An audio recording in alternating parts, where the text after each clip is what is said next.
Αυτό που συμβαίνει φέτος στην Κοπαΐδα δεν είναι κεραυνός εν αιθρία, είναι αποτέλεσμα συγκεκριμένων πολιτικών τόσο στην περιφέρεια Στερεάς Ελλάδος όσο και των κυβερνήσεων που οδήγησαν την διαχείριση του κοπαιδικού πεδίου και της άρδευσης από τον οργανισμό Κοπαΐδας.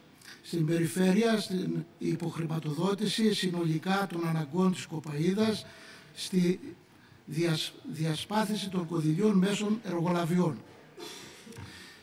Πάνω από 100.000 στρέμματα βαμπακιού, μυδικής, βιομηχανικής ντομάτας, καλαμποκιού και άλλων καλλιεργιών βρίσκονται σε κίνδυνο και πολύ πιθανό το επόμενο διάστημα περισσότερα στρέμματα και πολλές ακόμα καλλιέργειες να μην καταφέρουν να αντέξουν στην έλλειψη αρδευτικού νερού με ό,τι συνέπειες έχει αυτό για το εισόδημα χιλιάδων αγροτών της περιοχής. Ήδη αυτή τη στιγμή έχουν καταστραφεί καλλιέργειες και δεν μπορεί να αντιστραφεί η κατάσταση ακόμη και αν εξασφαλιστεί κάποιο ποσότητα νερού.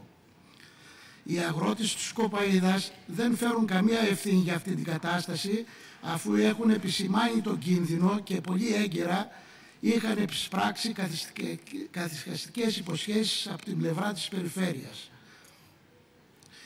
Είναι αναγκαίο να πάρθουν άμεσα συγκεκριμένες αποφάσεις, να υλοποιηθούν έστω και τώρα μέτρα που μπορούν να περιορίσουν τη ζημιά που έχουν ήδη υποστεί ή θα υποστούν οι καλλιέργειες και να δρομολογηθούν άμεσες ενέργειες για την αποζημίωση των αγροτών από την απώλεια των εισοδημάτων τους. Ευχαριστώ, κύριε Πρόεδρε.